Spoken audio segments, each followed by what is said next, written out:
What is going on, kids? It is Dr. Remy Bow, and I'm coming at you once again from the X-Lair to provide you my very deep and insightful thoughts into the latest episode of WandaVision. We had WandaVision episode 7 air tonight. Just dropped on Disney Plus.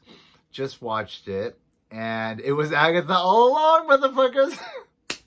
It was Agatha all along. Oh man, that final little montage of the reveal that it was Agatha, and we do the whole television show bit where they go through every segment they've done so far, and they kind of show us, that she's been behind the puppeteer behind the curtains the entire time, in such a clever way. I thought was fucking fantastic. I was clapping by the end.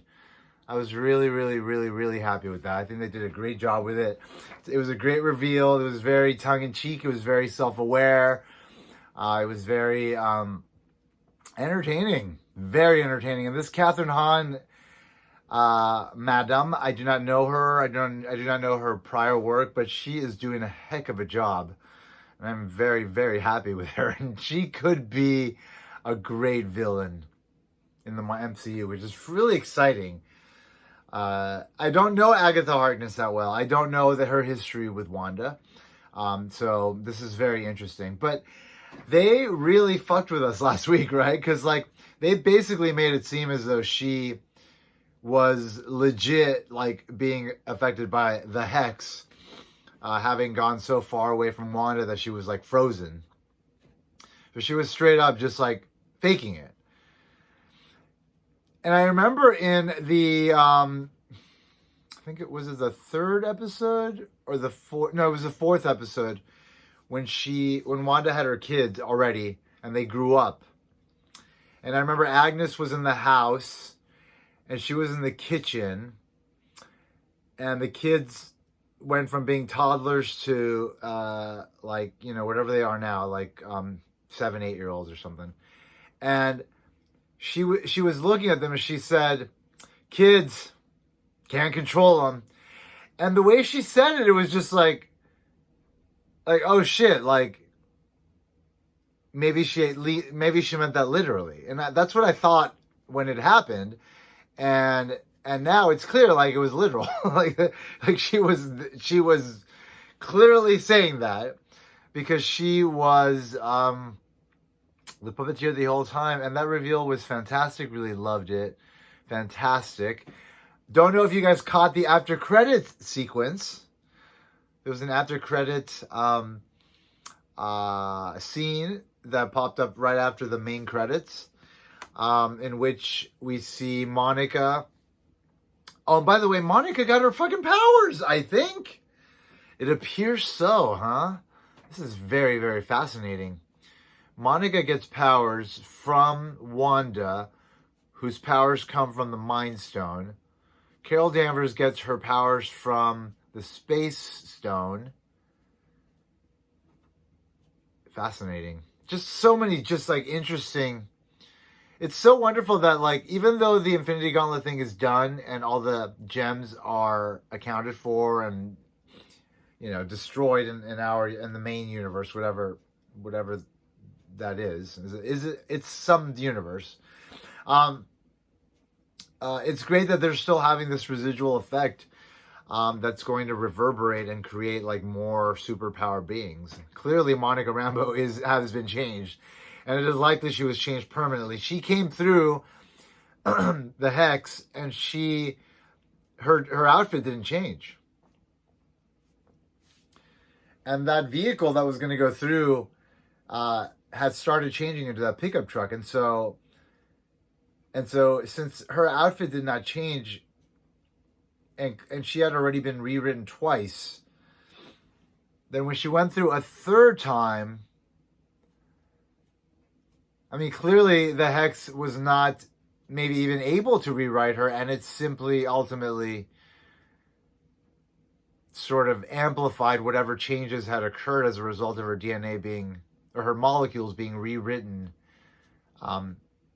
twice already, and now for a third time. So I don't know, but it's fucking cool. The idea that this is the origin for her and her powers, and clearly she has some. And it's exciting to see where that's going to go, right? Now, Pietro. So Pietro was in that after credit sequence, that short little moment where Monica is snooping around Agatha's house, and then Pietro pops up and says, nobody likes a snooper or something. Now, the question is he working for Agatha? Because it is very clear that she conjured him, right? Like we saw that in the little montage sequence with the big reveal. She was behind him. She conjured him. We saw like the purple mist from her magic. So, and she wanted to bring back Wanda's brother. And she brought back her brother from the Fox X-Men universe. So that must mean that she took him from that other universe and she gave him the memories of her brother. And therefore, when Evan Peters is woken up by Vision, because he has to be, like, she couldn't just have made him up, right? Agatha? Wanda has made, I can't say for sure, but it appears as it's clear that Agatha was not responsible for, that Wanda was not responsible for Pietro. So it's not like Vision, or maybe even her children, that may or may not be able to get outside of the hex. It's unclear right now. So she's not like them. He's not like them. So he's got to be from another fucking dimension. And so it doesn't necessarily have to be the Fox dimension, because there could be alternate dimensions where that version of Pietro looks like him, but it's not necessarily the one we know. But nonetheless, he is a mutant from a universe where there are mutants, and he would therefore be aware of the fact that he's a mutant, and maybe that somehow gets communicated. I mean, clearly there's a whole other story happening now that is very magic centric. I mean, clearly Agatha is a sorceress of some sort, a witch, a straight up witch, right? Like, she's a straight up witch. I think I know it that much, that she is a straight up witch.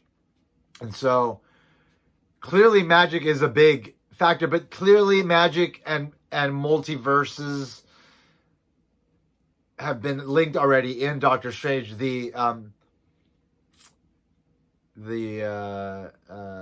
her name? In Doctor Strange, the wise one. What's the name of the guru? It's the leader of the anyway. Anyway, I'm trying to remember the actress's name. I couldn't remember it. I can't remember. Anyway, Doctor Strange's mentor, right? Tilda Swinton. She mentioned a multiverse in the first Doctor Strange, before we even had time travel in Endgame and possible parallel dimensions resulting from taking Infinity Stones out of the timeline. She had already mentioned a multiverse. And so clearly a multiverse is linked to magic in some way. And therefore, when Agatha conjured up Evan Peters, she must have taken him from another dimension. And therefore, that is Evan Peters, the Quicksilver, from at least a dimension where he is likely a mutant and likely an X-Men. So it's a question of, will he wake up next episode? So this is episode 7. We have episode 8 and 9 left. There were rumors that these last 3 episodes were going to be an hour long each. Clearly, that was not the case with this episode. But that might be the case with the last 2 episodes. So I'll cross my fingers, hope that is the case. But if that's not the case, cool. Clearly, what we need to establish now is more about Agatha Harkness, because we understand that she's the villain, right? But we don't understand, like, what happened to Wanda between Endgame and the opening of WandaVision. And so Agatha is the one that's clearly going to be able to explain that.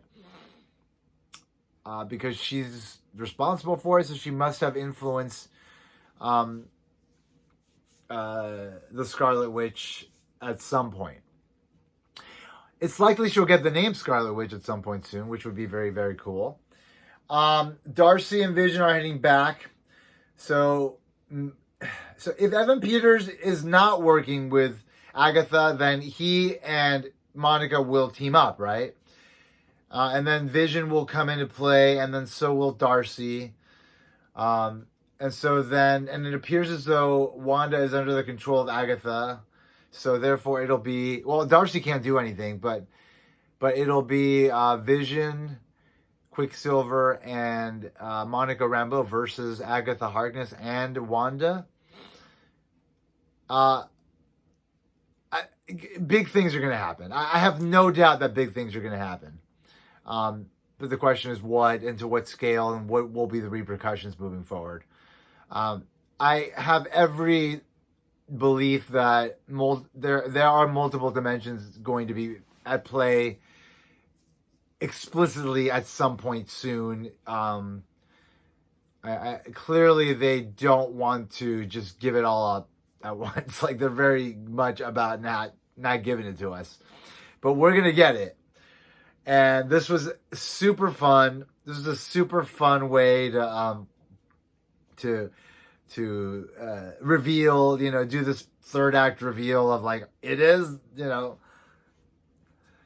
the thing that you've been hoping to fucking find out, the thing you've been speculating about. Like, we are very self-conscious about the fact we've written the show so that you will ask the questions that you have been asking. And now we have given it to you, the answer, in the most self-conscious way, in a way that we could only do within the context of this sort of weird, old sitcom-y reality that's been building up and throughout all these episodes. And it was very much a really wonderful topping to this very delicious dessert that this show is. But we have yet to get to the fucking cherry, you know what I mean? That beautiful fucking cherry sitting on top of that fucking sundae. So sweet, so full of juice, so full of juicy, marvelicious MCU, just everything we've ever wanted. So, looking forward to seeing what happens next. Very excited about the whole thing. And yeah, that's about it. I'm very excited, and I can't wait for more. Anyway, hope everybody's doing well. I know Texas is going through some tough times right now. And as much as there's talk of Texas throughout forever about it being whatever it is, there are some really good people in Texas. There's a lot of people in Texas. Nobody deserves to be going through what these people are going through. And hopefully things get better for a lot of people soon, Anyway, life is crazy lately, but at least we got a little bit of the MCU, some MCU morsels being tossed our way. And we've got 2 more great episodes, likely great episodes to go. And then we have Winter Soldier starting up after that, which is very cool. Anyway, hope everybody is doing well. And as always, I want to remind you that if you have not already, it is important that you put an X in the box, because ain't nobody checking me. Take care, folks. Bye-bye. Mwah.